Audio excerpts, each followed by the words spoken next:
Hey everyone, welcome back to another episode of the 938 podcast. It is great that you're tuning in today. Excited to have you. And we have a really great show for you today and great conversation. My name is Craig Stevenson and I'm an associate director here at the mission office of the BBFI in Springfield, Missouri. And if you haven't yet, click subscribe and like and share this video on all your social media pages, and we would appreciate that. Today I've got with me Brian Garrison and Steve Bender, our other two associate directors here in the mission office. It's great to have you guys. Thanks for being here with us today. So let's just do this. Obviously, we've all been on the podcast. I think this is the first time we've been on together. But let's just do a little bit of just short introductions, and we're going to get in. This week, we're talking about advanced mission training because we have all of our new missionaries here on campus this week going through classes and all kinds of training events and things. And so we're going to tell you a little bit about that today. But let's just start with Brian here. Just give us quick. I know most everyone will probably know you, but name, tell us about your family, where you were a missionary at, and then we'll go over here to Steve. Sure. Brian Garrison. Hey. We were BBFI missionaries to the country of Peru for 11 years, we were in the same class, and that's right. That's a pretty cool thing about the advanced mission training that we've kind of come full circle now. Yeah, that was a great class because we also had some creative access missionaries that a lot of people know, but we also had like Mary Herman in there as well. Mary was in there, and it's really cool to see everyone from our class and where they're at. Derek Lee, right? Up in Bolivar. That's a pastor right now. So so that's cool that you mentioned that. So 2001, we were approved to Peru. Cool. And there are 11 years. I have my wife, Michelle, and we have 4 kids. 2 of them are out of the house, still have 2 in the house. And I get the privilege of being the finance director as an associate director here, but also the unique privilege of leading the World Initiative Network program as well. That's awesome. And Steve, just a little bit about you. You don't need an introduction. You've been around here for a long time.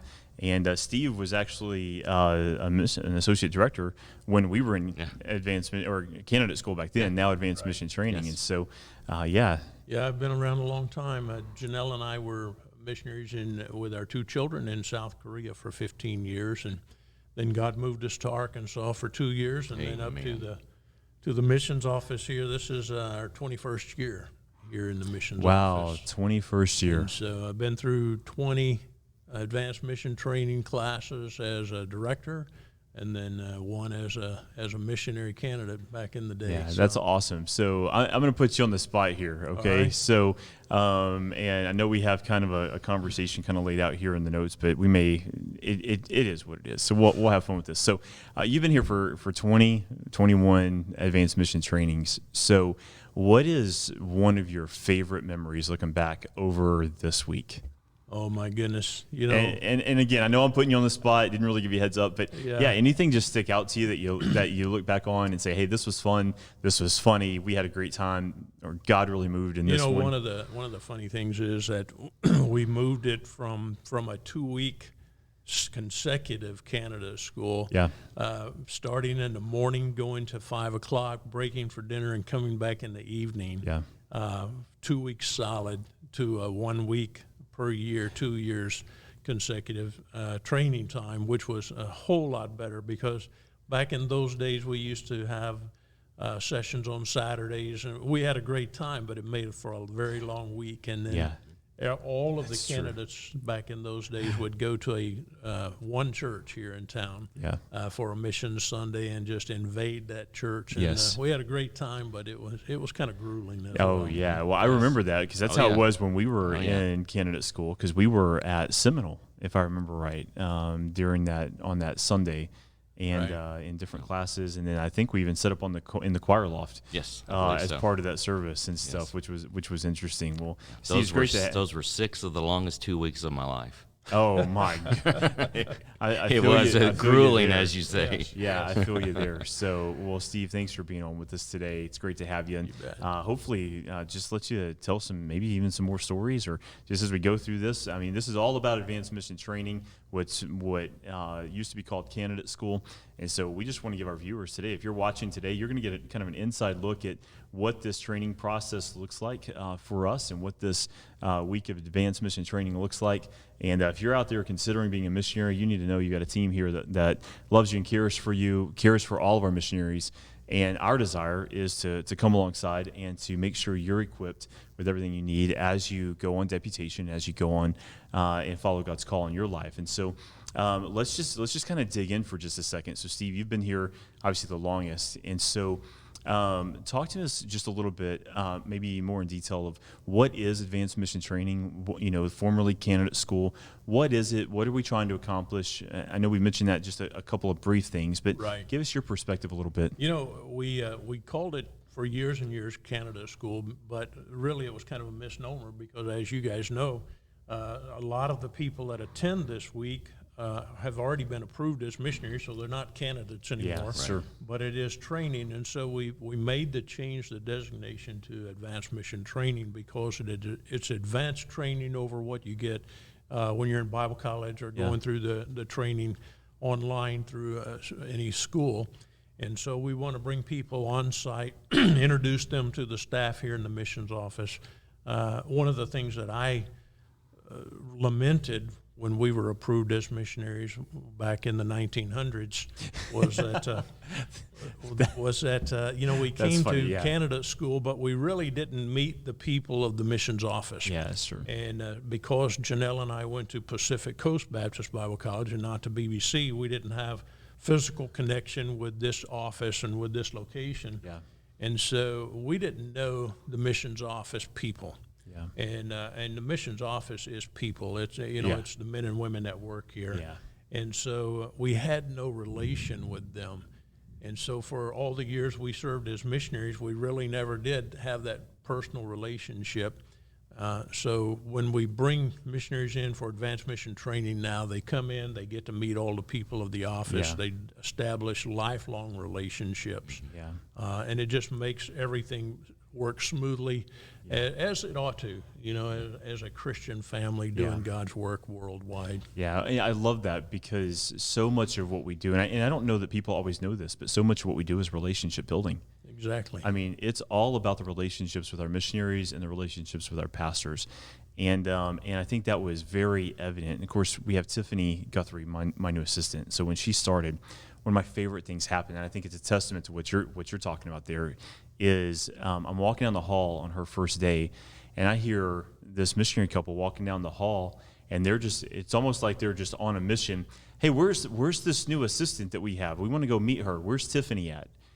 And it's just been really cool to see. Of course, I've been here several years now, but the relationship that's built between the people of this office and our missionaries, and the real desire that even our missionaries have to really continue to build those relationships. And it's just been cool to see whether people are new here or new missionaries, and all that's built. And a lot of it starts right here at Advanced Mission Training. So, right.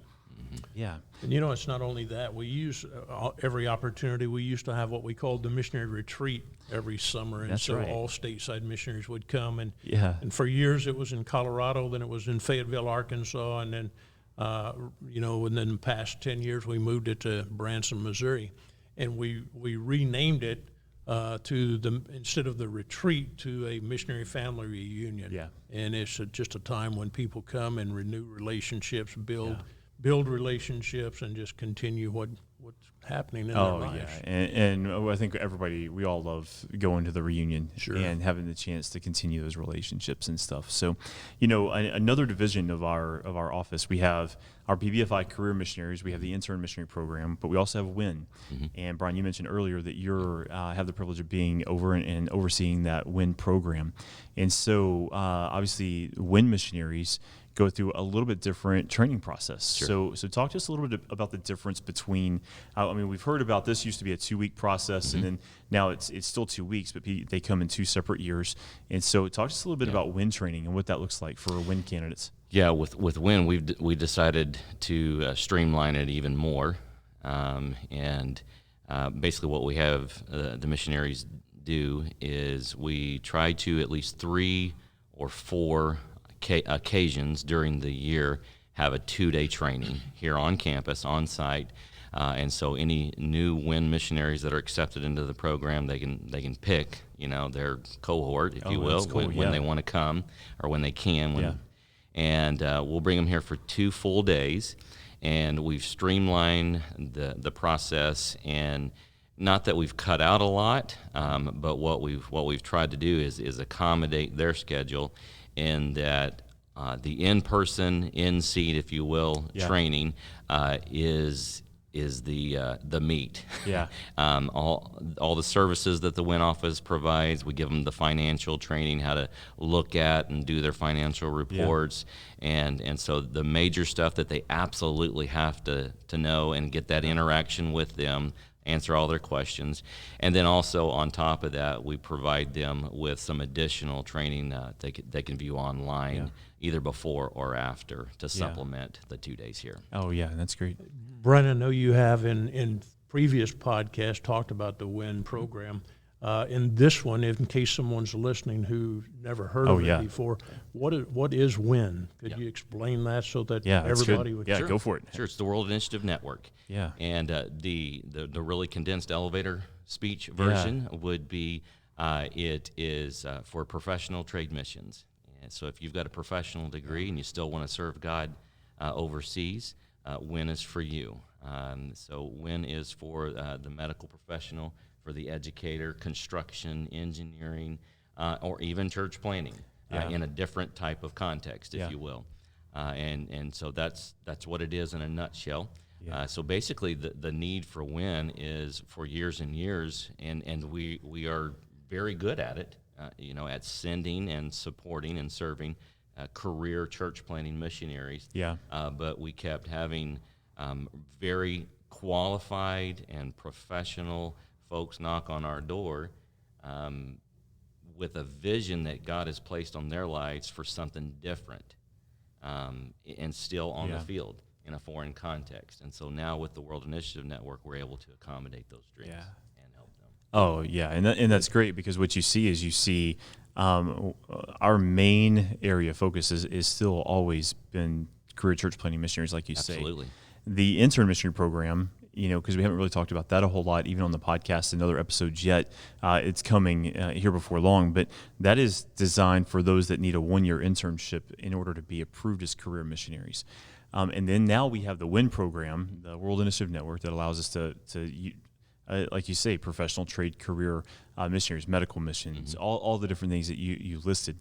And so we have become, as an office, a very well-rounded basically hub for mission opportunities for anyone, anywhere. Sure. In our churches. And so it's great to get the insight for you, for those that are watching. So if you're just tuning in, I've got Brian Garrison with us today and Steve Bender, both associate mission directors here with the Baptist Bible Fellowship International, and excited to have them on talking about all of our advanced mission training.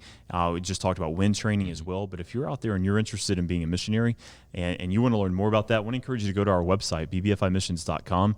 If you're interested in WIN, specifically the World Initiative Network, it's worldinitiativenetwork.org.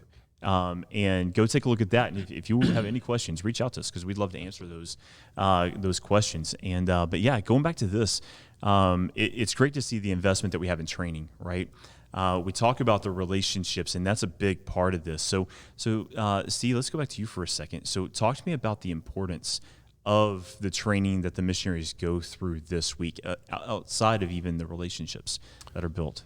Well, Craig, I would, let me address specifically maybe the classes that I teach, and then Brian could talk about the financial issues. And then I'll give you some of the ones that I teach, and we'll just go around with it. Yeah, it's good. One of the things that I teach is support letters, communication. How do you craft a support letter that gets read and communicates what you want it to communicate? Yeah. And so we spend a session talking about that. We also go into it deeper. There's an opportunity for all BBFI missionaries, whether they're brand new or whether they've been veterans for years, at the Missionary Communication Workshop. And that's held once a year out in California. Yeah. It's free of charge. All they have to do is get there and have an intense week of training. And they could go to aboundmissionaryservices.com and check that out. That's a great opportunity.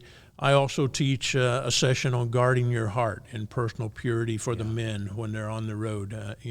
ways that we need to keep ourselves spiritually and morally pure. Yeah. And then I teach a class. It's an 8-hour class, because what I do here is not just missionary care, but it's also personal security for our missionaries. And so I teach an 8-hour class about travel security, both in the States and abroad. And we go into it deeper than that, but for purposes of broadcast, I'll not put all that out on the air. Sure. Yeah, sure. But that's available also for all of our brand new missionaries. In fact, it's required for all of our brand new missionaries, because we live in a hostile world today. Yeah. And but it's also available for any other BBFI missionary that wants to come and attend, whether they've been here before and just want a refresher course, or if they've not been through the class, we invite them to come. Yeah, that's and good they stuff. can get that through our website as well, and find out the dates and times on those and I classes. love that. You know, one of the things I hear, because I talk to a lot of our new candidates, obviously, that call in interested in the process and what that looks like. And one of the big questions I get is, how safe is it out there? You know, what does it look like? You know, there's a lot of fear that goes on. And so for our viewers to hear you talk about how we have security training here that is professional security training, I think that's an important piece to the overall picture of what they get. So when we talk about, you know, training and equipping, we're also talking about that, not just from a ministry aspect, from a personal security. And I love that we do that. I love that you mentioned and that security covers not just in case they're in a country and there's bad guys that take them, but it's security training that would help them in their homes, traveling here in the United States. You know, we remember the tragedy that happened recently in Florida, where people were asleep in their bed and all of a sudden their building just collapsed. Yeah. You know, if you're in a situation like that or near it, how would you respond? What would you do? Yeah. And so those things are covered in this class. Yeah. So it just helps our missionaries be prepared and be alert as to what's happening in the world around them. And I love that. You just said it. Be prepared. There's so much of our training that's geared towards that, and I love that. Trying to equip and prepare people. So that's a little bit about what Steve teaches. Brian, go in a little bit, because you don't only oversee WIN, you also are a finance director. Yes. So talk about, you know, some of that how that plays out in advanced mission training, plus whatever else. That's the main hat I wear around here is finance. And so along with my assistant Wendy and some other of the ladies in the office, the staff that have to do with the finance and legal aspects, we walk them through, just everything that has to do with nonprofit issues, charitable giving, and we educate them on the relationship between their donors, churches and individuals, and the mission office, and how that works. Also, just give them an overview of everything that my office could do for them. We spend an enormous amount of time just filling them in, just informing them of the financial and legal services that the office provides. Because there's a lot of services. Absolutely. Yeah. I also get the privilege of teaching a church planning class. And a fun class about what to expect right when you arrive on the field, your first few months, and what to expect. Right, very practical things to think about. Yeah, and I love the practicality of that one, because I mean, all of us were first and fresh on the field at one point, and so for these missionaries that are just going out, that have never been, I mean, to have someone with experience. You know, one of the other cool things for me about this week is the experience that's teaching all of these courses. I mean, we've all been missionaries in different places. South Korea, I was in Romania, and we were in Peru. But it's not just us; it's our staff. Yeah. I mean, we have staff that have been in various places of the world, been very successful in ministries around the world, and people that have been in the office for a long time. And so that that experience coming to play for this week is just a really cool thing to kind of step back and take a look at. But and that's probably one of the things that I remembered and appreciated the most when we were going through it, is that not only did all the directors spend time on the field, they've got the practical experience, and we still do this, but they brought missionaries that were currently on the field doing the work with very practical firsthand experience to kind of help and educate us. So I really appreciated that about the mission office, and I'm glad that we're still able to bring missionaries to interact with our new missionaries. And that's a great aspect of even like this week that we're in now, because we have outside speakers that are coming in, missionaries that have been on the field coming in and talking about deputation for these missionaries that are going out in a variety of different topics. And so having all of that experience from not just our directors and not just our staff, but also active missionaries that have been very successful out. That's really cool. So Steve, give us your opinion of that, and then I'll tell you everyone a little bit about what I teach. But just that experience factor, you've seen that play out over a much longer time than Brian and I have. And so just to see that year after year, what does that mean to an organization or a group of missionaries that are going out? Well, there's several things that it means, really, in my opinion. Number one, it adds validity to the program. We're not just trying to instruct from a textbook or using the Bible, although that is the ultimate textbook, and it's flawless, so we can't go wrong with it. But we're bringing in people, men and women, that are actively engaged on the mission fields of the world, engaged with peoples of different cultures. And so it just helps people to see, hey, wait a minute, you know what? I can do what they're doing. Because they're doing it because the power of the Holy Spirit is in their lives. And so I think it adds validity to our program, to our teaching. It encourages, and I think it encourages those that are here in the office that get to see it again and be reminded, because sometimes, people, we sit behind our desk and we do the different tasks on a daily basis, and sometimes it can get mundane, and it just rejuvenates us to see the heart and the passion of the missionaries that are coming in. And so I think it's invaluable. That's really cool. Well, I just in the years that I've been here, I have the privilege of teaching the deputation class. And we talk about everything there is to talk about in relationship to deputation. What does it mean to make those phone calls and to call pastors and try to book bookings? And what does it look like for your display and the whole gambit of deputation, and I could spend hours talking about that. And I know you talked about the letters, the prayer letters and things like that. To see the preparation that goes in. I know Mike Escabel, also our media manager, deals with media and missions and putting videos together and all of that kind of stuff. And so really from start through the whole process, they get an entire picture of what the missionary life looks like through deputation and then even on past that. So I'm involved with the deputation class, and this year we're actually adding in. I'm really excited about this. You guys are going to be in there as well. But it's the deputation role play class where we actually put them in scenarios and situations, and they're acting it out, and we're giving them ideas and suggestions and critiquing them and helping them hone in their skills on everything from phone calls to Q&A sessions and a variety of different things like that. So excited about that this year. And then we're doing a new class this year as well called Resources, where we are just compiling a whole bunch of resources for missionaries, and we're laying it out for them all in that resources class. And then beyond that, I really have two other main classes that I'm involved with. One I'm teaching with Don Mingo this year called Personal Preparations, and that's going to be a great class. Just the personal aspect of preparing to be a missionary and making sure your heart's right and making sure you know kind of what to expect from a spiritual side. And so excited about that. And then our spiritual foundations class as well is one that me and my pastor mentor had the chance to come together and collaborate on it and write together, Mel Brown. But just kind of walking through the discipleship process and what that looks like and helping people have a biblical foundation of what that looks like and even to take to the field with them. And so, I love this week. I enjoy teaching. I know you guys enjoy teaching as well. And it's while we enjoy teaching, it's also about the relationships. And then I'm excited too. You go back to the relationships. This Thursday, we're actually doing a cookout at one of the churches here in town. So we're excited about that and looking forward to that.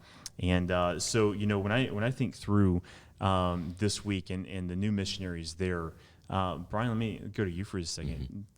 We have people that are watching this could be anywhere in the world that are watching this right now, what would you say to them about how they could pray for these missionaries that are here right now this week? I'll give you two. Okay. The first would be safety. Yeah. Deputation missionaries travel a lot of miles, thousands upon thousands of miles, either flying or driving. Yeah. Okay, so obviously the more miles you travel, the more opportunities for something to happen. Yeah. So pray for their safety while they're on the road. Secondly, we're still in a pandemic.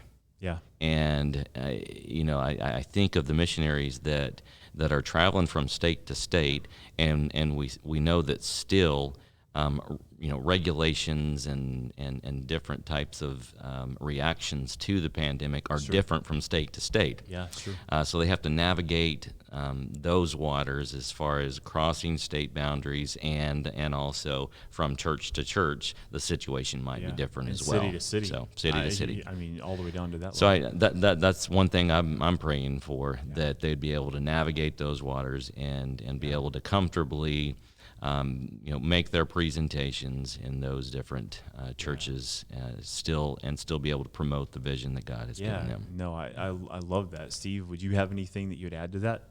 I would have a couple of things myself. Number one, specifically for this week, that those watching this podcast or listening to it, that they would pray for clarity of the mind of the missionaries that are here. Clarity from distractions. Some of them have children that they've left behind to be here, or parents, or whatever the case may be. Yeah. And so if they'll just have clarity to focus on what's being taught this week, and that they can understand it. I know it's a lot of information, and the human brain is kind of like a sponge. You can lay a sponge on a surface and pour water on it, and it'll absorb it till it becomes full, and then when it's saturated, it just runs off. So so pray for clarity of mind for the missionaries, and then I would say to pray for physical strength as they go through this week, but also, as Brian mentioned, the travel, packing up, unloading all of the time. They need that physical strength, and then unity. Unity of the husband and the wife if they're married. Unity of the family. That's good. Because traveling together, you say, well, they're together. Exactly. That's not why a I say vacation. pray for unity. It's not a vacation. No, it's not a vacation. Frustrations get high, tempers get short, and they just need unity of heart to know that God is in control of this, and this is where they're at, because the Lord has put them in this place for a time. To go on to fulfill His purpose in their life. So those would be the things that I would mention specifically. Yeah, that's all great stuff. One I would add, it's not necessarily for the missionaries that are here in-house right now, but it's about their kids. Pray for the missionary kids. Sure. Yeah. I mean, depending on the age that a kid becomes a part of a missionary family, if they're a teenager when their parents surrender and they go to the mission field and they're stepping out of schools and friend groups and all that kind of stuff, and they're now traveling and preparing to go live in another country, there's a whole nother set of dynamics that go on with our missionary kids. And I just, as we're thinking through things to pray for with these missionary families that are on the road, I just pray for any of them that have kids, that God would just use this time in their life in a great way, and that He can use them even in the ministry on deputation as well as on the field as well. And I know all of us had, I was a missionary kid. I didn't have kids when I was a missionary, but I was a missionary kid. You guys had kids that were missionary kids in your home, obviously. And so y'all understand what that process looks like. And so, pray for our missionary kids. I think that would be a really, really good one. So, as we're wrapping up, I mean, we could talk about things all day long, any last thoughts for those viewing? Again, people that are viewing, maybe pastors, they may be people that know nothing about this process. Is there anything else that you would share with them before we get out? Either one of you, and it may not be anything. So but if there is, go for it. Well, one thing I would say, Craig, would be to say thank you to the pastors, to the church members, to the viewers that support our missions office. Financially and prayerfully. Obviously, we need prayers. We need God's power upon our office to do what we do, to be that service center.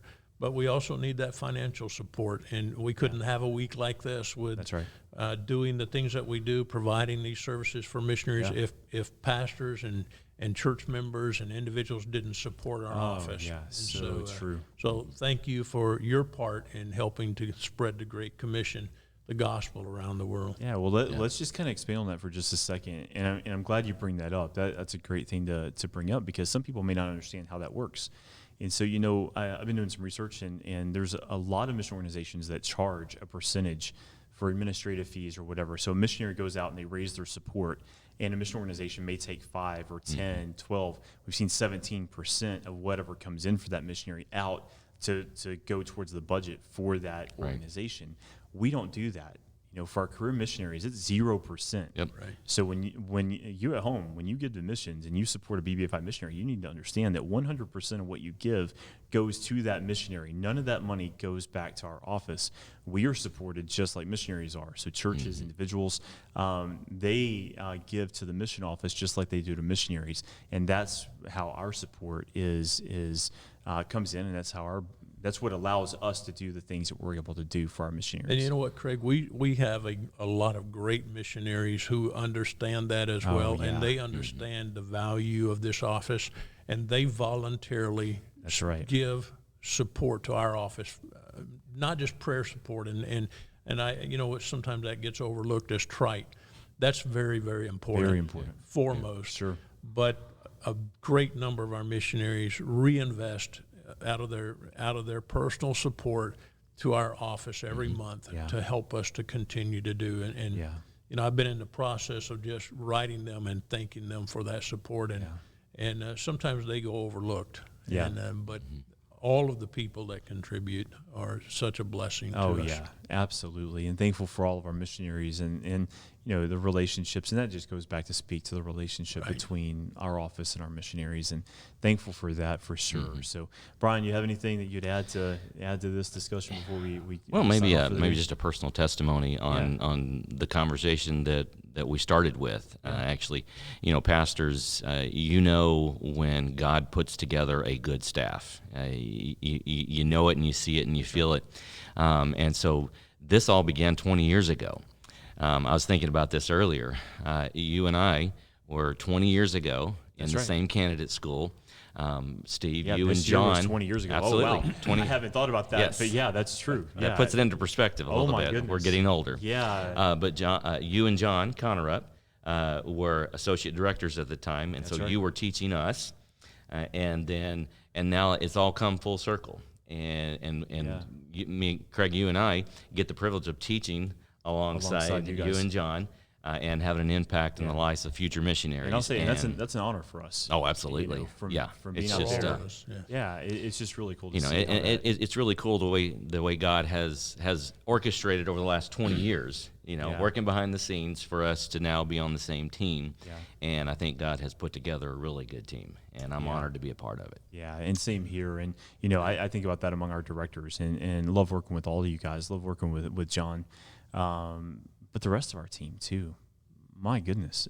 I mean, the experience from Kenna in the IT department. I mean, the ladies in finance and all of our assistants, and Mike Esquivel and his media team and the work they do. And I mean, just across the board, the experience and the great relationships with each other. It's really cool to see. And this week of the year actually just kind of brings all of that out in a way that, like you said earlier, it's easy to get in and just kind of go through the everyday routine and stuff, but this is just a good reminder even for us of how valuable just every person that works here at the office is, and very thankful for that. Yes. Listen, if you're watching and you wanted a behind-the-scenes look at some of our training, hear a little bit more about the heart of our office and for our directors, for our missionaries, you've heard it today. And so I want to encourage you, pass this video along to others. If you know people that are interested in becoming a missionary, show them this video. Have them contact us. Send them to our website, bbfimissions.com. if you're a pastor out there and you want to get engaged in sending more missionaries out of your church, I want to encourage you to sign up for Project 938. We talk about that a lot on this podcast. It's the 938 podcast, but Project 938 is all geared up towards the 938 Sunday on Sunday, October 3rd of this fall, and I want to encourage you to be involved with that. When you go and register, you're going to get all kinds of great resources that will help you for that Project 938 event in your church and that 938 Sunday, so I want to encourage you to do that as well. And again, if you have questions about anything that we do or you want to talk with any of us, we just invite you to reach out. And other than that, guys, thank you for being here today, and thanks for the conversation. And I know I'm praying for you guys as you teach. I know we're all praying for our missionaries, and I encourage you at home to do the same, and we would greatly appreciate that. Hope you have a nice day, and we'll see you next week right here on the 938 podcast.